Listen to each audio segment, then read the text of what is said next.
This is BBC Newsline. I'm Tara Mills. Tonight's headlines. As police investigate the murder of 28-year-old Jordan Webb here in Portavogie, a 21-year-old man remains in custody.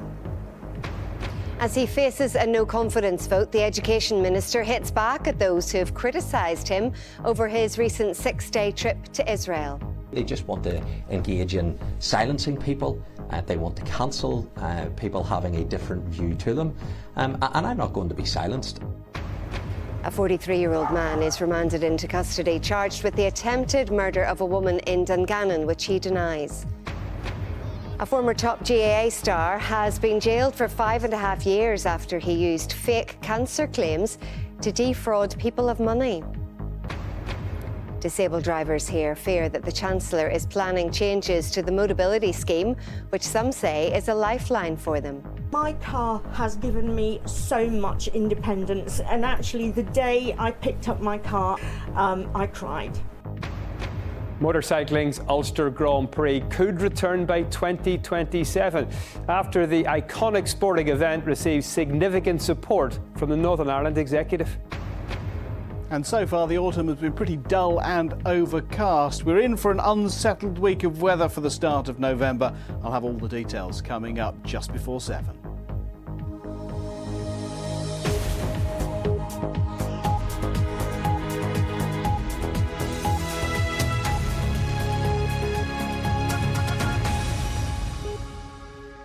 Hello and welcome to Monday's programme. The PSNI have launched a murder investigation following the death of a man in Portavogie on the Ards Peninsula. The police say the victim, who is in his 20s, was found dead at a house in the village just before 8 o'clock this morning. A man has been arrested and is being questioned by detectives. Let's cross to Portavogie now and speak to our reporter Eve Rosato. Eve, what more do we know? Well, Tara, just behind me is the house on the New Harbour Road in Portavogie where police discovered the body of 28-year-old Jordan Webb. This morning it was just before 8 o'clock. Police arrived here with the ambulance service and Mr Webb was pronounced dead at the scene. A 21-year-old man was arrested on suspicion of murder, and this evening he remains in police custody. Now, when we and other media began to arrive here late this afternoon, when we started to hear about this, forensics teams were still at this house going about their investigations and their work. They're still in there as we speak. There is a cordon all around the perimeter of this row of terraced houses, and the house which is towards the end of the row has a broken pane of glass in the front door. It's been boarded up. Now, as you can see, police are still here this evening. Mr Webb, we understood, lived in this property behind me for at least a couple of years, maybe between 3 and 4. And this evening, police have been talking about the shock and the sadness in this community in Portavogie. Councillors have also been speaking about their grief and their sympathy with the family. And certainly the family have spoken to one councillor and they have appealed for privacy at this time. Tara, we will of course keep you up to date throughout the evening on our digital page, on our radio and TV bulletins. But for now, from Portavogie, that's all. Eve, thank you. Now, the Education Minister, Paul Givan, has defended using departmental resources to share images of his visit to a school in Jerusalem. Mr Givan said a Stormont review found there was no political content in a press release from his department and the trip had been given a clean bill of health. Sinn Féin, the SDLP and Alliance are backing a no-confidence motion in the Minister, but the DUP has branded it an empty stunt. Here's our political correspondent, Jane McCormack. Minister Given, step aside. We abhor genocide. Most Monday mornings here don't start like this, but the same outrage that followed Paul Givan home from Israel was waiting for him as MLAs returned to work. Where's the hope for the thousands of children who've been displaced, whose aspirations and dreams of better future have been ruined? This Education Minister can no longer continue in his role, and we're calling for him to step down today. Hear, hear. The politician who started the push, Jerry Carroll, now has Sinn Féin, the SDLP and Alliance backing his motion of no confidence in the Education Minister. Good morning, Paul. Good morning, Stephen. Good morning.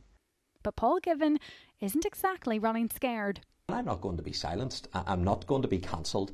People can sign their no confidence motion. Jerry Carroll can lead the opposition to me, and the other parties can fall in behind his leadership. That's a matter for them. I'm not going to be distracted from the job of work that I have to do as Education Minister over the next number of weeks and months ahead. And Paul Givan can say that with confidence because the nature of our politics means removing him from office requires unionist support. And of course, there isn't any. So is it simply the start of another season of predictable political theatre? This is what the public are going to hear about what's happening in Stormont today and over the next number of weeks. Needlessly. It's nonsense. It's performative, it's pantomime season come early, and it's not going to change one thing. Well, we're not the pantomime dame in this particular show. We haven't engaged in provocative coat trailing. We haven't accepted trips paid for by governments accused of human rights abuses. Act 2 of Givan Must Go soon began playing out on the Assembly floor. He has shown he is not fit to be an education minister, and we have no confidence in him. He should pack his bags and go now. But the DUP had well-rehearsed scripts at hand to hit back. It is the unionist people of Northern Ireland who elect my party and put me into this position. I'll never be dictated to by Sinn Féin, particularly the likes of Pat Sheehan. And on it continued. You're completely out of step with public opinion. You're completely out of step with the majority opinion in this House. Will you save yourself further embarrassment and step down now, Minister? Where is the Minister's humanity? How many of your family members were engaged in terrorism, and you have the audacity to sit there and lecture me and others whenever it comes to this visit to Israel? Seriously? For an encore, the SDLP got in a final dig at the Education Minister. Is it really appropriate for the Minister to be laughing, sniggering and smiling when we're talking about the innocent killing of thousands of children? He is laughing like a Disney villain. Days like today won't break the executive, but dragging out these tensions will only make delivery even slower. Jane McCormack, BBC Newsline, Stormont. With me now is our political editor, Enda McClafferty. Enda, heated exchanges there. What will the atmosphere be like around the executive table? Well, Tara, only at Stormont would you find a minister treating the prospect of a vote of no confidence in his authority as a badge of honour, because that, in a sense, is what we got today from Paul Givan. He relished being in the firing line, being able to put his pro-Israeli credentials on show and attacking his opponents at the very same time, because that's how it played out, and it also played out that way for the other parties, because they got a chance today as well to stand up for the people of Gaza. And while it was a bruising day on the surface for relationships, the business of government still goes on, because Paul Givan is in the chamber right now facing questions from Pat Sheehan about the child care strategy. So that gives you a sense, Tara, of what's happening away from the wider political noise, if you like. But I wouldn't be surprised that if we start to see more now of these votes of confidence, the DUP perhaps bringing one or two against Sinn Féin ministers, because that's going to be the nature of politics as we head towards the next Assembly election. Enda, thank you. And our coverage of this story continues on the BBC News website, or you can download the BBC News app. Now, a court has heard how police officers saved the life of a woman attacked at a house in Dungannon at the weekend. A 43-year-old man has appeared in court charged with her attempted murder. Emergency services discovered the woman with serious leg injuries. Here's our Mid-Ulster reporter, Luke Sproul. Police officers got a call to this house in Altmore Drive on the outskirts of Dungannon at about 11:30 on Saturday morning. A detective told today's court hearing that inside they found a woman bleeding heavily from knife wounds to both legs. The detective said police officers applied a tourniquet to stem the bleeding, and when air ambulance paramedics arrived, they said the action had saved the woman's life. Appearing at Enniskillen Magistrates Court today was Martin Joseph Grugan of Gordon Crescent in Dungannon, charged with attempted murder and possession of an offensive weapon with intent. Mr Grugan's solicitor told the court that his client maintained his innocence and said the woman's injuries had been caused by three men who broke into the house. The police officer said that when they spoke to the woman in hospital, she gave an account of asking the defendant to leave the property, at which point she said he just flipped and slashed at her. She said that he refused to call an ambulance and threatened to attack her again. The detective said when emergency crews arrived at Altmore Drive, the defendant was not there, but follow-up inquiries led them to an address in Armagh where he was found hiding in the roof space. He claimed to police he had been asleep on the sofa when three black males kicked the door in and attacked the injured party. There was no application for bail, and Martin Grugan was remanded in custody to appear again in court on Wednesday. Luke Sproul, BBC Newsline at Enniskillen Magistrates Court. The former GAA star DJ Carey has been sentenced to 5.5 years in prison. He pretended to have cancer and persuaded friends and business contacts to give him thousands of pounds for treatment that he didn't need. The judge told Carey, who was one of the most decorated and acclaimed hurlers to ever play the sport, that he could not imagine a more reprehensible fraud. Gabi Agaris-Vetskatsia reports. From presidents to prison, it has been the ultimate fall from grace for DJ Carey. On to DJ Carey, goal on here, there it is! He is one of the most decorated hurlers ever on the field, but now he faces years behind bars. In July, he admitted defrauding people by claiming he had cancer and needed money for treatment. A Dublin court heard he defrauded 22 people out of a total of almost €400,000 or £350,000. Only about 10% of this has been repaid. The court heard there was no immediate prospect of Carey being able to repay the rest. Judge Martin Nolan told the court he could not imagine a more reprehensible fraud. This picture was widely shared on social media when the charges were first brought against Carey. The image appears to show the former hurler with an iPhone cable taped to his face. His legal team said Carey has been the subject of ridicule and derision and described the images as completely fake and false. One of Carey's victims included Dennis O'Brien, who is one of Ireland's wealthiest entrepreneurs.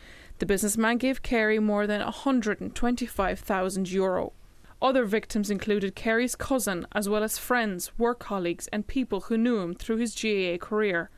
Carey's defence counsel told the court he was now something of a pariah and that he was instructed to offer a heartfelt, sincere apology to every victim. Gabi Agaris-Vetskatsia, BBC Newsline.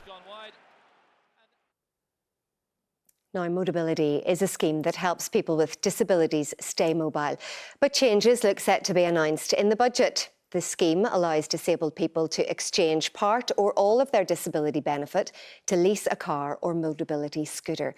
There are currently around 50,000 people leasing Motability cars in Northern Ireland. Our business correspondent Patrick Fee reports. Farah Black is a Motability user, now the proud owner of this car.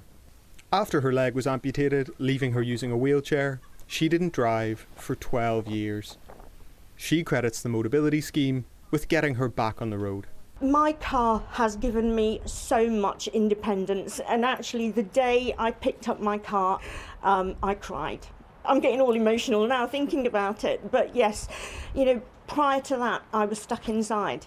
I can't leave the house without support, so to be able to get in a car and drive, oh my goodness, that is, wow, incredible. But cars like Farah's are now in the Chancellor's sights. After weeks of briefing about possible changes to Motability, a Treasury source has told the BBC that the Chancellor feels the scheme has lost focus. A scheme intended to provide essential mobility, now critics say providing too many luxury cars and cars without any adaptations for the disabled. On the Motability website are a number of cars identified by the Treasury as luxury models, available at a lower price than normal. But Farah Black doesn't agree. She made an advance payment to cover the additional cost of her luxury car and feels the criticism targets the disabled community. Why should it not be allowed? Personally, prior to my accident and amputations, I was a petrol head. Why can I not continue to be? I wasn't just looking at a fancy car.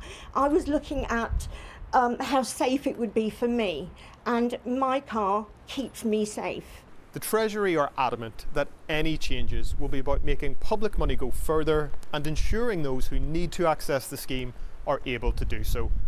But people like Farah, who say the current scheme is working well, have urged the Chancellor to pump the brakes. Patrick Fee, BBC Newsline. A businessman has explained to a Belfast court why he referred to one of the accused in the NAMA fraud trial as greedy. The man in question was Ian Coulter, who used to be the managing partner at the law firm Tunes. He denies 5 charges, including transferring criminal property in a trial linked to events which go back to the aftermath of the financial crash in 2008. Our correspondent Mark Simpson was in court. What went on behind the scenes at the National Asset Management Agency during its sale of the Northern Ireland loan book is at the heart of this court case. A deal was done in 2014 with the investment firm Cerberus, but before that a potential deal with another firm, Pimco, fell through. At the time, Ian Coulter was the managing partner at the Belfast law firm Tunes. The Belfast businessman Frank Cushnahan was an advisor to NAMA at the time. The court was told both worked on the proposed Pimco deal. One of those involved from Pimco at the time, James Gilbert, gave evidence in court today. He said that a success fee was agreed if the deal went ahead. It would be a total of €16 million, split three ways, between two law firms, Tunes and Brown Rudnick, and also Frank Cushnahan. The court was then shown an email exchange after James Gilbert was told by someone else that Ian Coulter understood the success fee to be £16 million, not euros. That would have been an increase of around 20%, the court was told. In an email shown to the court, Mr. Gilbert wrote, "Tell him he's a greedy from me." In court, James Gilbert was asked to explain that remark. He insisted that he believed that the fee agreed was €16 million, not pounds. He said there'd either been a misunderstanding or a retrade was being attempted.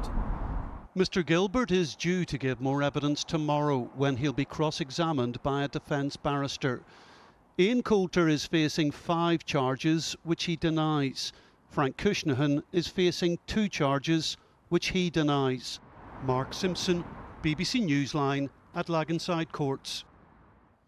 Time for sport and hopes of reviving motorcycling's Ulster Grand Prix have been boosted today. Stephen is here. Hi, Stephen. Hi, Tara. Yes, fingers crossed. The Ulster Grand Prix is one of Northern Ireland's most iconic sporting events, but it hasn't actually run in 6 years due to financial problems and the COVID-19 pandemic. But today, the Stormont executive revealed it's providing funds and support to try and get the famous road race staged again.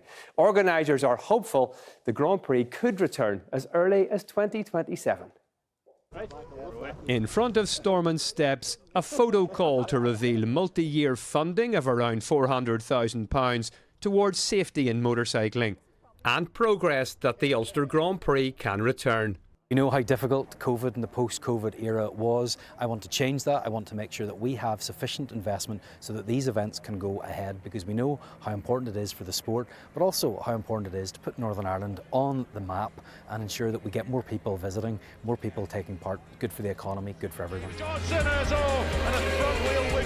The Grand Prix is one of Northern Ireland's oldest sporting events. The reigning world champion, Giacomo Agostini. That's why the executive is keen it's not lost, but there are still significant financial and planning hurdles to overcome. We've listened to what the challenges are, what the needs are, and of course then looking into the 27-28 financial year as well. Local council funding, other sponsorship. We always want people to come forward to support in terms of sponsorship. So we'll be working very closely with the guys to try to make sure this will happen in 2027. That's the aim. Past attempts to resurrect the Grand Prix resulted in failure. The last organising club narrowly avoided bankruptcy, so this time the governing body is taking control. It's part of our heritage. It has a fantastic legacy here in Northern Ireland, and we'll be just absolutely delighted to get it back. But we're not bringing it back as a one-off. We hope to have it sustained for year after year. Is this a final roll of the dice? Very much so. This is the final roll. If we don't succeed this time, it's very unlikely that it'll ever come back. The Ulster's return would certainly represent a significant milestone for a sport that just a few years ago looked in danger of disappearing altogether. Yes, let's hope we can see the Ulster Grand Prix return. Now, rugby history was sadly not repeated in Chicago at the weekend. There, 9 years ago, Ireland beat New Zealand for the first time ever. On Saturday, though, at the same venue, Soldier Field, the All Blacks prevailed, winning by 26 points to 13. They scored 4 tries to Ireland's 1 in a game which had seen Andy Farrell's team lead at half-time. Gavin Andrews reports. Let's go, Ireland!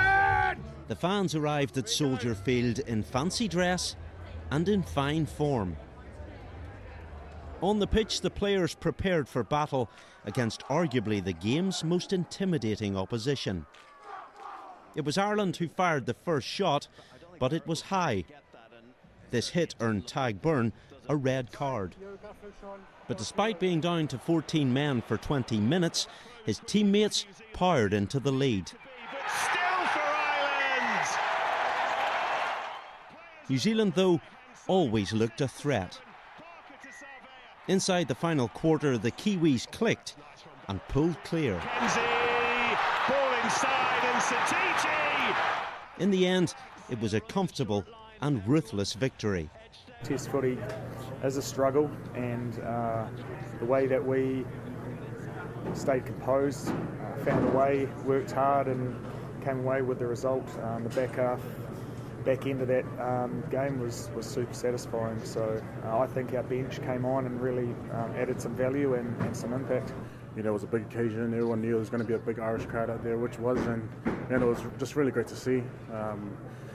We spoke about enjoying it, and also taking it to them, and just happy to get the result.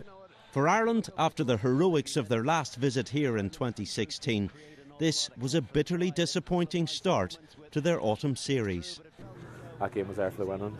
Just let a few moments get away from us, and they obviously are an incredibly good team at getting the ball wide, and when they make breaks to score. So yeah, they put us to the sword there at the end. Set piece wise, we made a few errors. Maybe we could have called to different places. Maybe in the line out, maybe in the scrum we were unlucky.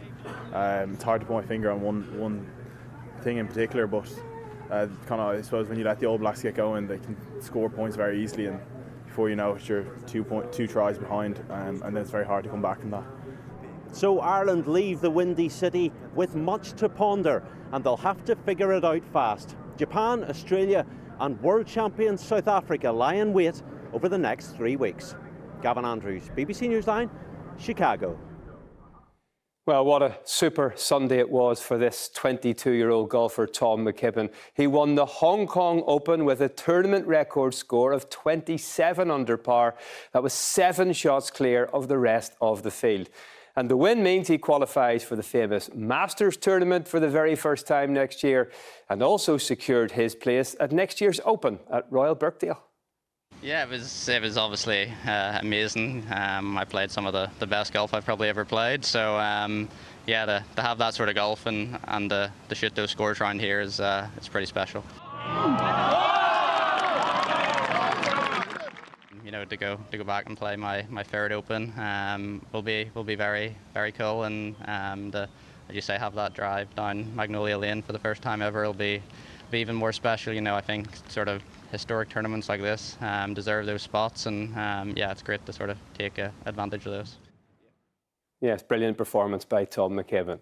Now, Martin O'Neill hasn't ruled out being manager of Celtic for a while longer. He made it 2 wins out of 2 as interim boss after a 3-1 extra-time victory over Rangers. The win put Celtic into next month's League Cup final against St Mirren, who are managed by Northern Ireland's Stephen Robinson. And O'Neill certainly hasn't ruled himself out of being in charge for the decider, as Thomas Kane reports. It's been a whirlwind week for Celtic supporters. McGregor with power! Too much for Butland! And for their manager, who isn't sure who will be leading the club out in next month's final. It's the Martin O'Neill effect! Secretly, you would love to, you know, but if it had been, it's December time, look, we're in the results business, and all of these things can change, and that will determine whether they think that, or the board might think about taking their time. If we'd got beaten today, I might not even have seen Thursday. In local football, Joel Cooper hit a hat-trick for league leaders Coleraine in a 5-1 win over bottom side Glenavon. Although as consolation goals go, they don't get much better than this from teenager Paul McGovern.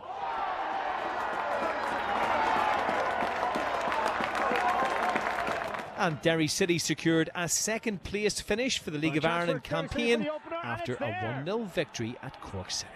Thomas Keane, BBC Newsline. And finally, some sad news this evening. Monaghan GAA icon Eugene Nudie Hughes has died at the age of 67. Widely considered Monaghan's greatest ever Gaelic footballer, Hughes was diagnosed with cancer in 2018. In a distinguished career, he won 3 Ulster titles and was also the first Monaghan player to ever win an All-Star in 1979. That's all the sport we have for you tonight. Tomorrow we'll hear from the Northern Ireland football manager Michael O'Neill. Tara, he's naming his squad for the upcoming big qualifiers. Stephen, thank you very much. Let's get the weather forecast. Looking lovely in Portrush this morning. What's the rest of the week looking like, Jeff? Yeah, lots of grey skies. We had some beautiful weather through this weekend, and if you thought, well, that felt a bit unfamiliar, you would be absolutely right, because the Met Office have just published their statistics for October, and it was the dullest October in over 100 years in Northern Ireland. We recorded less than 40 hours of sunshine. That is the lowest since October 1921. And we were back to the same today. Plenty of cloud cover overhead. And the rain this evening will gradually sink away to the south and east and finally leave us with some clearer skies tonight. And because we're feeding in mild air from the south, it means that temperatures, even with those clear skies, will stay up in double figures. So overnight lows of 10 to 12 Celsius. As we go through the rest of this week, well, staying breezy with some bands of rain and really unseasonably mild for the first week in November, particularly overnight. As we head into tomorrow, the front is stalled just off the coast of Down. It could bring some fairly hefty rain there. It's aligned with the flow of our weather, so it's not actually moving east or west very much. It'll just stay in that line through the day. Drier further inland and top temperatures of 14 to 16 Celsius. Those showers could be quite hefty at times as we go overnight Tuesday into Wednesday. The cloud fills back in, and that means together with that feed of mild air from the south, again, those temperatures will be up in double figures. So overnight lows again, 10 to 12 degrees. And that is the pattern as we go through this week. You can see where our weather is coming from, around the bottom of this low pressure system, up across Biscay and drawing in that mild, moist air. It means there'll be plenty of cloud around through the day on Wednesday, although the winds will be a little bit lighter. Into the afternoon, we could well start to see some of those showers pepping up, and some of those could be quite hefty. But you see those wind arrows, much lighter winds than we've seen through the last few days. As we get into Thursday, it's a similar setup. Still that southerly flow, and the air picks up that moisture as it comes up through the Irish Seas. So again, it's the east coast that is most at risk of seeing the downpours. Drier further north and west. Top temperatures 12 to 14 degrees. Gradually through the week, they will be dropping away, but still plenty of cloud through the next few days. Tara. Jeff, thank you very much. That's it for now. Our late news is, as always, at 10:30 from everyone on the team. Thanks for watching. Have a good night if you can. Bye-bye.